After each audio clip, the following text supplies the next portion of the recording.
Assalamualaikum warahmatullahi wabarakatuh. Perkenalkan, nama saya Bayu Arya Agustina dengan 200907632. Prodi Teknik Elektro akan menjelaskan tugas UAS kecerdasan buatan, yaitu mencari jurnal internasional. Lanjut, untuk jurnal yang saya ambil yaitu dengan judul jurnalnya Exposing Defects Using a Deep Multilayer Perceptron Convolutional Neural Network Model. Penulisnya yaitu ada Santos Polagati, ada Pemugla Priyadarsi, ada Mary Anita Raja. Nama jurnalnya yaitu International Journal of Information Management Data Insight. Volume terbitannya yaitu tahun 2022. ISSN-nya itu ada 26670968. Untuk link jurnalnya bisa dilihat sendiri. Yang pertama itu adalah ringkasan permasalahan. Ringkasan permasalahan yaitu defects. Defects itu adalah gambar dan video yang disintesis menggunakan suku dan kecerdasan buatan yang kuat dan teknik deep learning. Jadi kecerdasan buatan ini maksudnya, jadi defect ini yaitu sebenarnya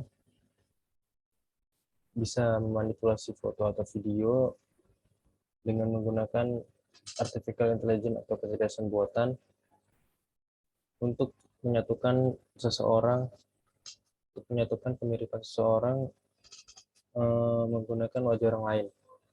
Dengan kata lain, teknologi ini biasanya untuk memanipulasi gambar atau video seseorang agar tampak seolah-olah mereka sedang melakukan sesuatu yang sebenarnya tidak pernah terjadi.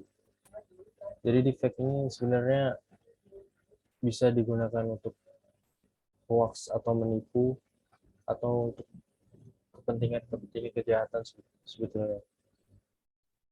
Jadi kata defect ini menggunakan dua kata istilah, yaitu deep learning dan fake. Jadi secara sederhana, defect merupakan video atau gambar palsu yang dibuat menggunakan teknologi artificial intelligence.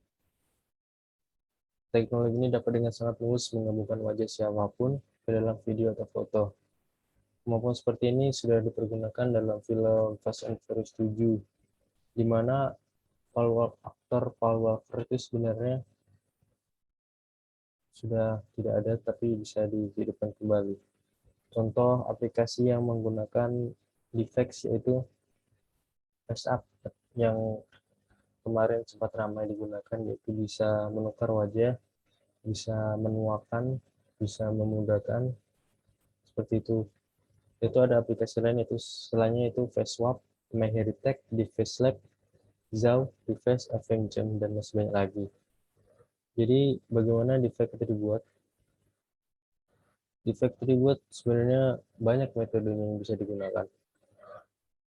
Pada umumnya sih menggunakan DNN atau Deep Neural Networks. Mungkin itu aja. Jadi defect ini sebenarnya sering dibuat menipu. Misalnya defect ini digunakan untuk mengubah penampilan dan pola bicara polisi terkenal untuk menyebarkan hal negatif. Lanjut, ini contoh defects. Bisa dilihat dari gambarnya.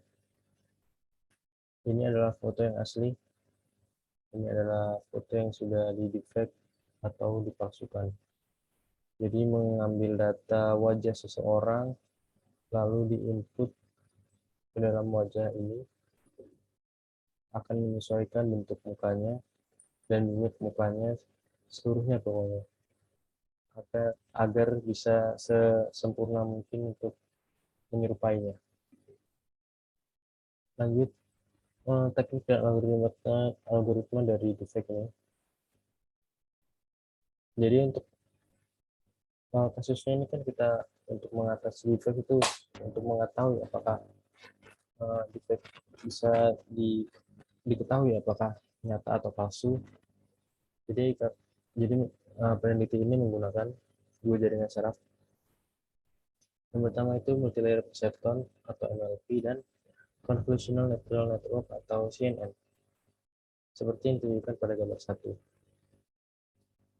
Bisa dilihat pada gambar tersebut ini adalah MLP, bisa melihat dia tuh mendeteksi dari mata, eye shape, ada bibir, ada hidung, garis-garisnya semuanya dilihat olehnya. Lalu di sebelahnya ada MLP. Lalu mereka akan disatukan, lalu bisa mendeteksi apakah itu palsu atau nyata. Jadi data itu diekstrak dari bingkai gambar video menggunakan data scanner wajah, lalu diinput ke MLP. Pokoknya ini adalah langkah-langkahnya yang terlibat dalam sistem menghabiskan integrasi defects. Untuk langkah-langkahnya yang pertama, ekstraksi bingkai dan deteksi landmark wajah. Jadi wajah akan dibingkai dulu sedemikian rupa, lalu ada deteksi kedipan mata, jadi kedipan matanya itu dideteksi apakah normal atau tidak. Lalu ada ekstraksi fitur bentuk, jadi bentuk mukanya itu dilihat apakah asli atau palsu, itu kan kelihatan sudah. Lalu ada multilayer perceptron. Setelah langkah-langkah tadi, itu adalah lanjut di input ke dalam multilayer perceptron untuk mengonversi dengan kategori palsu atau nyata. Lalu akan masuk ke CNN, gambar akan diekstrak dari video pada langkah pertama diubah menjadi data numerik. Lalu ke concatenation layer, output dari model CNN digabungkan bersama dengan model MLP, seperti MLP sama juga sepenuhnya connected atau sambung. Jadi semuanya berhubungan. Kita lanjut. Jadi hasil dan pembahasannya setelah CNN dan MLP digabungkan itu, pertama ada deskripsi himpunan data. Jadi peneliti ini menggunakan 249 video dari himpunan data yang diperoleh dari defect detection challenge. Jadi peneliti melakukan challenge yaitu defect detection challenge, di mana 199 video diantaranya adalah video palsu dan 53 video adalah video nyata. Masing-masing video ini berdurasi 10 detik. Untuk menyimpulkan jumlah video asli dan palsu, kami juga telah menggunakan 6 video dari kumpulan data YouTube yang diperoleh dari desa yang berisi video asli. Jadi setelah kami telah menggunakan 318 video di mana 99 ditanya palsu dan 100 nyata. Dari data-data tersebut sebenarnya bisa kita temukan defect ini sebenarnya kegunaannya biasanya digunakan untuk kejahatan. Saya lihat data yang palsu lebih banyak, yaitu 199, dan data nyatanya adalah 119. Itulah defect. Jadi yang kedua adalah pengaturan parameter. Perpustakaan video dan perpustakaan itu secara kolektif digunakan untuk ekstraksi bingkai dari video dan deteksi landmark wajah. Dari video bingkai diekstraksi pada kecepatan bingkai 1 fps atau frame per second, ada sekitar 3114 frame, termasuk 2115 frame video palsu dan 925 frame video nyata. Ini telah membagi bingkai menjadi bagian waktu 20 untuk pelatihan, durasi, dan penyesuaian. Jadi seperti itu. Lanjut ke metrik evaluasi kinerja. Untuk metriknya kinerja sesuai hasil diusulkan di evaluasi atas set pengujian dengan menghitung akurasi dan menganalisis performance. Bisa dilihat kelas positif digunakan untuk menjadi palsu, sedangkan kelas negatif digunakan untuk menjadi nyata.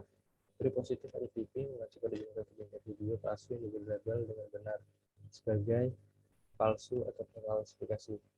Dari negatif atau TN selebihnya itu yang lebih sepenuhnya padat dengan rel. Ini bisa kita lihat, ini adalah diagram arsitektur menunjukkan menggabungkan model CNN dan MLP. Ini sepertinya adalah MLP dan ini adalah CNN. Jadi ini inputnya CNN akan digabung sini. lalu akan outputnya ada di sini. Lanjut, kekurangan dan solusi. Salah harusnya kalau kalian kita saya ganti. Kekurangannya, pada penelitian atau jurnal yang berjudul Exposing Defects Using a Deep Multilayer Perception Convolutional Neural Network Model mempunyai kekurangan, yaitu keterbatasan. Karena proyek ini dilakukan dengan aset terbatas ke sumber daya komputasi, jadi tidak dapat melakukan keseluruhan himpunan data diagresi. Meskipun tujuan makalah ini itu untuk menyediakan metode baru, bukan untuk mengalahkan standar yang sebelumnya sudah ada. Jadi pekerjaan yang dilakukan dapat menskalakan sistem yang diusulkan ketimbangan data yang lebih besar dan lebih lengkap. Jadi sistem ini kelemahannya itu buruk dalam mendeteksi wajah dalam kondisi cahaya rendah atau gelap. Jadi kalau wajah gelap itu susah dideteksi oleh defects. Untuk lebih lanjut, sistem ini tidak dapat menggunakan video apa yang memiliki banyak kekurangan. Jadi jika dalam satu foto misalnya ada banyak orang, defect itu susah untuk mendeteksi, tapi di masa depan pasti akan bisa sih. Jadi untuk solusinya, untuk permasalahannya yaitu perlu akses sumber daya lebih, menemukan cara untuk memperluas jangkauan orang yang dapat dideteksi oleh model secara akurat seperti orang kulit berwarna, itu maksudnya kulit putih atau kulit hitam, untuk memastikan keadilan dan mengurangi bias. Perlu juga dipertimbangkan untuk menanamkan lebih banyak pada wajah, spasi, dan perkembangan nasional. Selanjutnya perlu untuk menguji model ditingkatkan pada himpunan data lebih luas dan lebih seimbang. Lebihannya, defect ini sebenarnya punya kelebihan tergantung cara kita menggunakannya. Jadi dalam penelitian ini kelebihannya itu kita bisa mengetahui apakah itu nyata atau palsu dengan menjalankan algoritma yang sudah saya jelaskan di atas tadi. Untuk akurasinya itu 84% dan skor odds 0,87. Jadi begini, di masa depan itu semoga lebih bisa untuk mendeteksi. Defect sendiri sebenarnya memiliki banyak kegunaan. Misalnya pembuatan film yang memungkinkan untuk membuat ulang dan memperbarui adegan film tanpa merekam ulang, yang sangat berguna dalam melestarikan warisan film di mana aktor dan film itu mungkin sudah tidak hidup.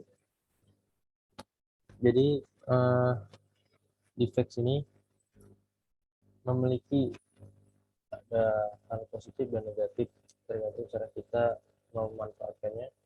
Tapi sebetulnya defect ini lebih sering digunakan untuk hal negatif.